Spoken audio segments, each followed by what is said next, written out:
Assalamualaikum warahmatullahi wabarakatuh. Kembali lagi di Untold Story, sejarah di dalam sejarah.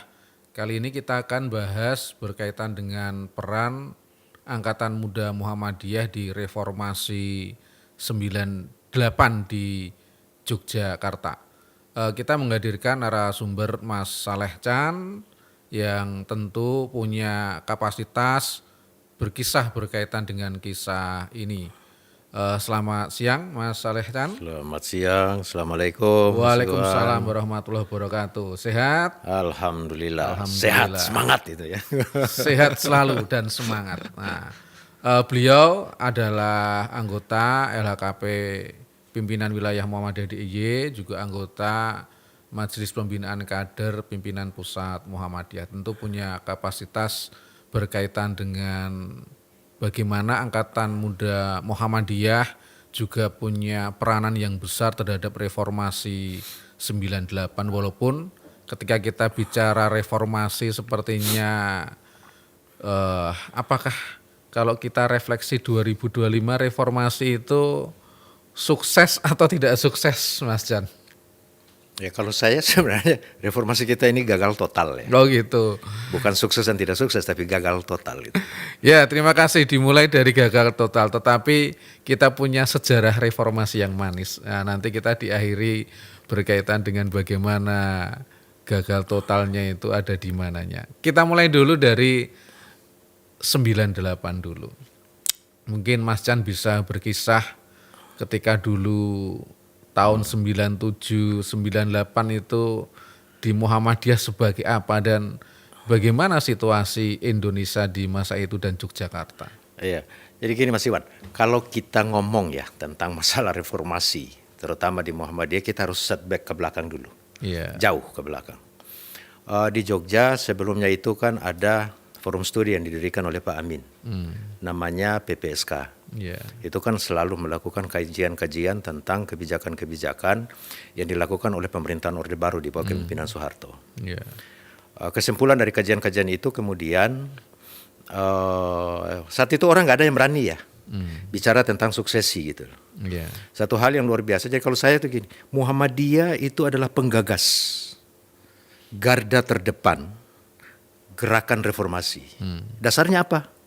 Dasarnya tokoh waktu itu Pak Amin. Iya. Ketika Tanwir Surabaya tahun 1993 itu membuat pernyataan yang sangat mengagetkan seluruh republik ini. Orang nggak ada yang berani bicara tentang reformasi. Tapi kemudian Pak Amin pada saat itu menyampaikan pasca pemilu 97 harus terjadi suksesi. Pergantian Kepemimpinan. Harus presiden terjadi suksesi khususnya. kan. Harus Iya. terjadi perubahan kepemimpinan nasional. Iya. Dan itu kan luar biasa gitu loh. Bahkan sampai muncul ada Om Amin Rais ini nih kan urat nadi takutnya udah hilang nih. Iya. Gak ada orang yang berani ngomong. Kemudian Pak Amin yang waktu itu tokoh Muhammadiyah gitu kan. Berani menyampaikan itu ya, masih pimpinan pusat Muhammadiyah gitu kan. Tapi belum ketua ya. Iya. Tahun 93 itu. Nah, ketika itu kemudian Pak Amin bergerak dari kampus ke kampus itu loh. Jalan terus. Pemilu kemudian 2006, 97 itu terjadi krisis. Terjadi krisis ekonomi yang sangat luar biasa. Rupiah itu anjlok dari 2.500 kalau saya nggak salah waktu itu, kemudian puncaknya di 1998 itu jadi 17.000. Jadi 2.000 menjadi Dari 2.500 jadi sampai 17.000 lebih gitu kan. Itu kan harga-harga barang itu kan kemudian naik. Nah, pemilu pemilu 1997 itu kemudian sidang umum MPR 98. Sidang umum MPR itu kemudian menetapkan kembali Soeharto menjadi presiden.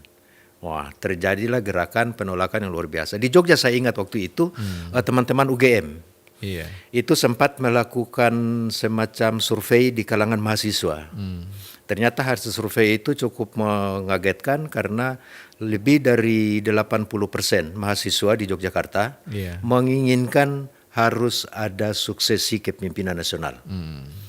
Nah, gerakan ini kan kemudian berjalan gitu. Iya. Puncaknya itu kan di bulan Mei. Nah, posisi Muhammadiyah di mana? Posisi Muhammadiyah karena ini yang menggerakkan awalnya kan tokoh Muhammadiyah. Iya. Nah, Muhammadiyah kemudian tidak tinggal diam, terutama Angkatan Muda Muhammadiyahnya.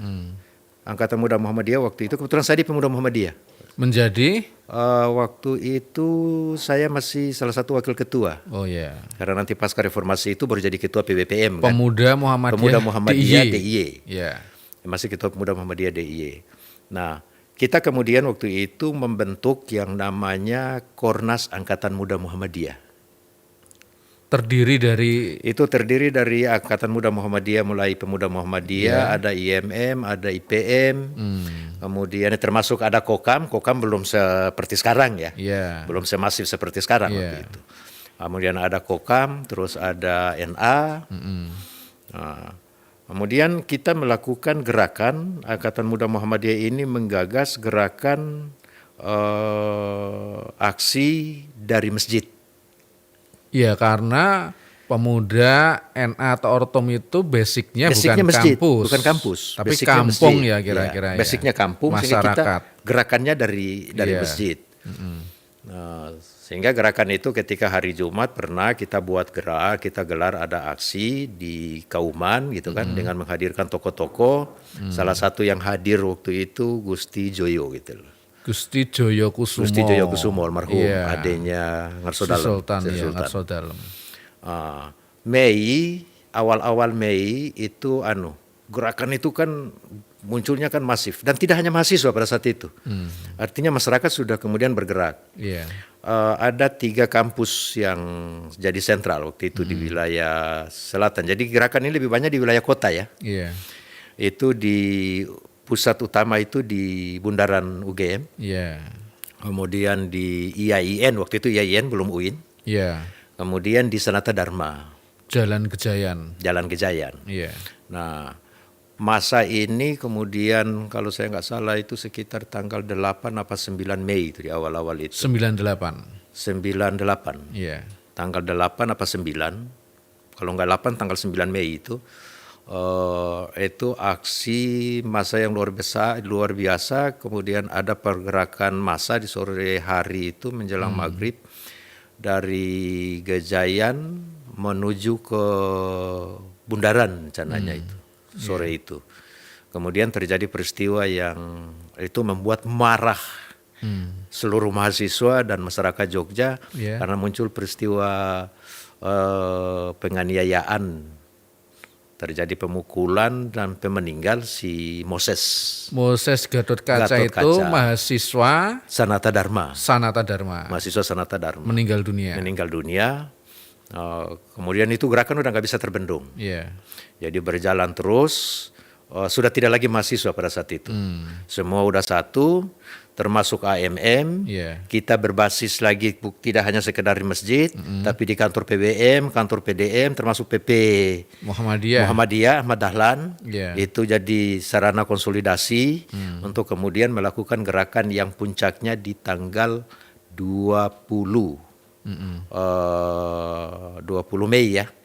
20 Mei mahasiswa itu bergerak puncaknya dari Bundaran HI menuju ke titik nol. Nah, namun sebelum itu ada yang menarik. Sebelum di tanggal 20 itu ada aksi mahasiswa dan saya ikut di dalam itu. Dari Gajah Mada kita rencana mau menuju ke DPRD Jalan Malioboro. Iya, jadinya selatan ya, ke selatan lewat Mangkubumi. Lalu ke Malioboro. Kemudian di situ dihadang luar biasa, terjadi konflik dengan aparat karena aparat menginginkan bahwa masa ini nggak boleh jalan kaki tapi disediakan truk gitu. Nah, kalau mahasiswa disuruh naik truk ini kan berarti kan ada pembatasan masa kan. Akhirnya terjadi penolakan, nggak bisa, akhirnya gagal. Tapi aksi itu jalan terus. Nah, puncaknya di tanggal 20 itu kemudian dari Gajah Mada mahasiswa itu bergerak dari Bundaran HI menuju ke Keraton. Kemudian masyarakat itu dari berbagai titik Iya. seluruh wilayah kota Jogja, itu semua berbondong-bondong datang ke alun-alun utara itu. Kita Angkatan Muda Muhammadiyah itu bergerak dari tetap berbasis kampung kan masjid, bergerak dari masjid, kemudian dari PP Muhammadiyah termasuk dari PWM, PDM untuk menuju ke melakukan gerakan yang sama. Dan puncaknya tanggal 21 terjadi peristiwa bersejarah, Soeharto turun mengundurkan diri. reformasi ya. Kemudian terjadi reformasi. Oh ya, mungkin adakah Mas Chan punya kisah atau ingatan berkaitan dengan kiprah tokoh-tokoh Muhammadiyah di masa reformasi di Yogyakarta mungkin yang diingat sampai hari ini? Mungkin kisah-kisah kecil lah, bagaimana mungkin kiprah atau Pak Amin ataupun juga Angkatan Muda Muhammadiyah yang ikut menggerakkan reformasi 98 di Yogyakarta ini. Iya. Jadi sebenarnya banyak ya kisah-kisah kecil itu ya. Jadi Pak Amin itu kan kemudian itu berjalan, yang terkesan saya itu ketika mau deklarasi PAN itu. Mensikapi perkembangan konstelasi politik berbangsa pada saat itu pasca turun lengsernya Soeharto. Kemudian Muhammadiyah melakukan tanwir Di 98 di Semarang. Melakukan tanwir di Semarang. Ini yang perlu Pak Mas Iwan. Jadi tanwir itu kan ada salah pemahaman di banyak kalangan politisi kita ya. Yang seakan-akan bahwa Muhammadiyah itu mendirikan partai politik. Iya. Yang masih eksis sampai sekarang. Tapi putusan tanwir itu kan sebenarnya pertama Muhammadiyah tidak ikut membedah lahirnya partai politik. Yang kedua Muhammadiyah memberikan kebebasan kepada warga Muhammadiyah untuk berafiliasi ke partai politik mana saja. Karena udah mulai menjamur nih berdiri partai politik. Yang ketiga memberikan kebebasan kepada Pak Amin yang saat itu menjabat Ketua Umum PP Muhammadiyah sekaligus penggerak reformasi untuk melakukan istihad politik. Nah itu di bulan Agustus kalau saya nggak salah, Juli ya. Masih 9. Juli 98. Kemudian terjadilah perkembangan berikutnya, ternyata hasil istihad politiknya Pak Amin. Itu beliau harus mendirikan partai politik untuk meneruskan agenda reformasi. Maka satu hari menjelang deklarasi PAN partai yang didirikan Pak Amin, PAN, Partai Amanat Nasional. Itu kalau saya nggak salah itu tanggal 23 Agustus dideklarasikan di Istora. Kemudian tanggal 22 siang sampai dengan sore itu ada rapat PP Muhammadiyah yang diperluas. Karena Pak Amin kemudian mengundurkan diri dari Ketua Umum PP Muhammadiyah. Itu kan catatan yang sangat historis betul bagi Muhammadiyah itu. Kebesaran, maka saya ingat Buya waktu itu menyampaikan bahwa Buya Syafi'i Ma'rif. Ma'rif, kemudian beliau menggantikan Pak Amin sebagai pejabat Ketua Umum PP. Buya kemudian menyampaikan bahwa bajasnya Pak Amin itu udah kegedean. Jadi tidak harus lagi di Muhammadiyah, harus bisa berkiprah di luar untuk kepentingan bangsa dan negaranya gitu loh. Maka tanggal 23 itu kemudian deklarasi. Nah, menariknya ketika deklarasi PAN itu selesai, terjadi euforia luar biasa. Apa itu euforianya? Ini euforia Muhammadiyah. Euforia Muhammadiyah, kader-kader Muhammadiyah gitu kan. Termasuk bapak-bapak, tidak hanya kader-kader muda, tapi termasuk bapak-bapak. Euforia apa? Euforia itu berbondong-bondonglah kemudian ikut mendeklarasikan partai yang didirikan oleh Pak Amin. Di daerah-daerah. Di daerah-daerah, termasuk di DIY. Jadi PDM jadi tempat rapat gitu kan untuk pendirian partai, PCM gitu kan. Itu fakta politik yang terjadi gitu loh. Jadi kemudian pada saat deklarasi tanggal 23, saya waktu itu agak kaget juga gitu. Ternyata menjadi salah satu deklarator juga gitu kan. Pak Chan, Mas Chan. Bukan. Buya Yunahar. Oh iya, Buya Yunahar. Artinya Buya Yunahar almarhum. Iya. Buya Yunahar ini Al-Mukarram ini kan kita meyakini beliau ini nih kan seorang ulama yang kan gitu. Jauh dari hiruk pikuk politik gitu kan. Tiba-tiba kok menjadi salah satu deklarator itu. Dan beliau hadir di acara di Istora Senayan gitu. Kebetulan saya hadir di situ waktu mendeklarasikan itu. Itu catatan aja, ada ulama kita juga kemudian terlibat. Iya. Ini bagian dari peran untuk bagaimana mengisi era era reformasi ini. Iya. Gitu. Nah, awal itu kemudian ramailah kader-kader kita menjadi pengurus partai yang didirikan Pak Amin ini kan. Dengan jadi kurang lebih sekitar ada 50 tokoh lah. Yang Lintas agama, lintas etnis yang mendirikan PAN gitu. Deklarasi kan yang mendeklarasikan kan banyak ya yang hadir itu kan. Itu ribuan orang itu. Itu yang yang agak berkesan gitu loh. Kemudian muncul bahwa seakan-akan PAN itu menjadi partai yang akan memperjuangkan partai yang warga Muhammadiyah menyalurkan aspirasinya. Iya. Seperti dulu Parmusi. Ya, seperti dulu Parmusi.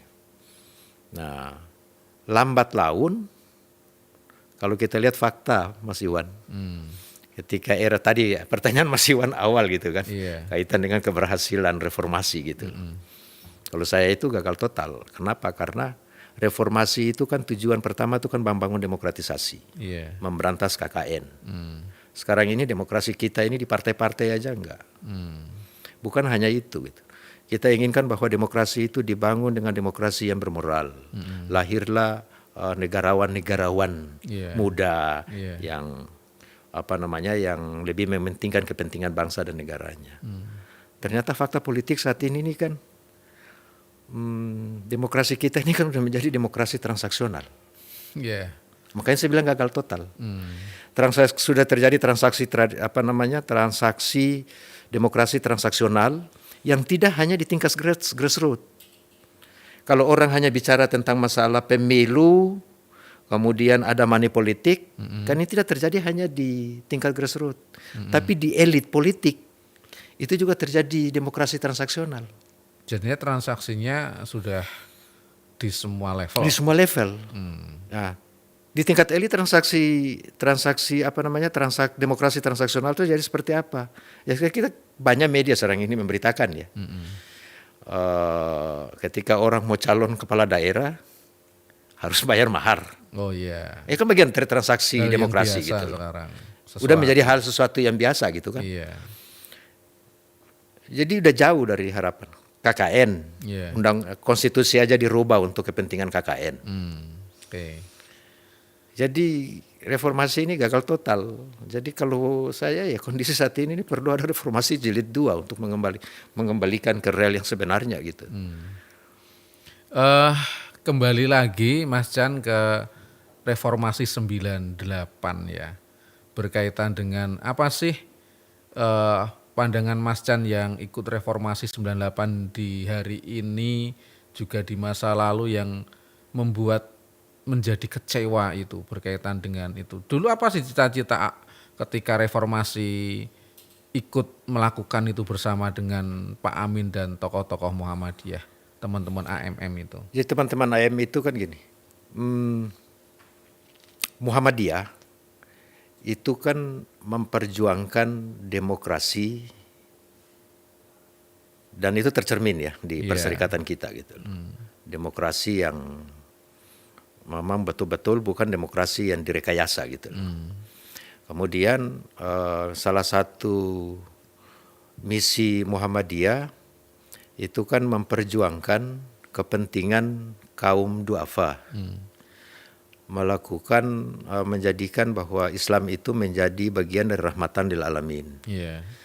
Rahmat bagi seluruh alam gitu.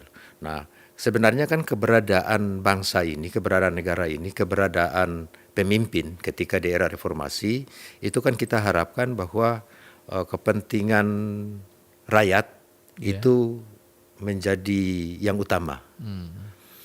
Sehingga yang namanya di era Orde Baru yang begitu kuat KKN, korupsi, kolusi, nepotisme, yang pada akhirnya itu hanya menyusahkan, mensengsarakan rakyat. Iya. Ini kan kemudian menjadi agenda utama. Nah, belakangannya kan justru malah KKN ini kan lebih masif dibandingkan dengan era reformasi. Yang kedua, ini menarik Mas Iwan, saya punya pengamatan ya. Awal berdirinya PAN sebagai partai yang mempelopori reformasi, Iya. itu kan diisi oleh banyak kader-kader Muhammadiyah. Tapi pertanyaan, kenapa sekarang semua itu tersingkir? Iya, realitas politik. Itu realitasnya kan begitu. Mereka tersingkir itu apakah karena mereka itu tidak punya kemampuan untuk berpolitik, sehingga mereka kemudian tersingkir? Iya. Kalau saya enggak. Kader Muhammadiyah itu kan tertanam ideologi Muhammadiyah, kepribadian Muhammadiyah. Kalau bicara ideologi berarti kita bicara tentang ideologisasi kepribadian Muhammadiyah. Yang kita inginkan bahwa pengelolaan bangsa ini harus berangkat dari norma yang sesungguhnya, terutama norma agama. Tapi ternyata partai-partai politik kita, termasuk partai yang tadi umat warga Muhammadiyah menyalurkan aspirasinya, itu kan saat ini udah jauh dari cita-cita awal. Katanya partai yang berasas pada nilai moral agama. Tapi kemudian kan udah jauh. Iya. Karena itu kemudian, saya kira pendekatan itu kemudian ada di situ, ada Buya Yunahar kan gitu. Iya. Ada Ayam Fatwa, Ayah Buya Syafi'i gitu kan. Iya. Tapi kemudian kenapa kader-kader kita kemudian tidak lagi di partai-partai? Karena tadi itu kondisi politik kita ini sudah tidak sejalan dengan arah kebijakan perserikatan, sudah tidak sejalan dengan apa yang menjadi ideologisasi dari kader-kader, ideologisasi Muhammadiyah yang sudah mengakar kuat di kader-kader angkatan muda gitu. Akhirnya mereka kemudian milih, lebih baik aku ya berkhidmat, nggak perlu di partai politik lah. Saya berkhidmat di jalur dakwah saja. Saya kembali ke Muhammadiyah kan begitu. Iya. Saya sejak awal reformasi itu kan sama-sama dengan partai itu. Tapi kemudian kenapa sekarang ini mencabut diri dari sana? Karena partai yang kita, ini fakta ya yang saya alami. Jadi partai yang, dan tidak hanya, saya kira hampir semua partai sama lah. Iya. Hampir semua partai itu sama. Itu lebih pada kepentingan pragmatis. Nilai demokrasi, nilai-nilai moral kebangsaan, nilai-nilai moral keagamaan itu sudah tidak menjadi landasan bagi partai-partai politik. Pertimbangan partai politik lebih pada kepentingan-kepentingan yang sifatnya pragmatis. Apa sifat pragmatis? Lebih pada kepentingan kekuasaan. Nah ternyata ini kan berdampak, Mas Iwan. Berdampak kemana? Berdampak ke angkatan ortom Muhammadiyah. Kita lihat perkembangan pemuda Muhammadiyah saat ini. Yang sudah agak transaksional. Ini apa adanya saya sampaikan ya. Udah agak transaksional gitu kan. IMM kan. Ya alhamdulillah saya kira NA IPM masih relatif masih bisa terjaga lah. Tapi kalau kayak pemuda Muhammadiyah kemudian ya saya sebut aja lah ortumnya. Kemudian IMM yang saya di situ gitu loh, di dua ortum ini. Ini kan kelihatannya juga. Ini pengaruh dari mana? Pengaruh dari kepentingan kekuasaan tadi. Makanya kemudian muncul banyak persoalan juga gitu kan. Gini Pak Chan. Lalu apa jalan yang terbaik bagi angkatan muda Muhammadiyah melihat situasi kondisi politik hari ini dan sejarah di masa lalu? Apa yang harus dilakukan oleh mereka? Tentu Pak Chan kan di MPK SDI juga di LHKP bisa mengamati jalan pikiran angkatan muda sekarang melihat situasi politik di hari ini. Yang sekarang perlu dilakukan Angkatan Muda Muhammadiyah, kita harus kemudian pertama melakukan penguatan ideologisasi tadi itu, nggak ada tawar-menawar. Yang kedua kita harus melakukan gerakan diaspora. Gerakan jadi diaspora salah kader, satu solusi. Salah satu solusi. Apa sih itu diaspora itu sebenarnya yang paling sederhana dibahasakan itu?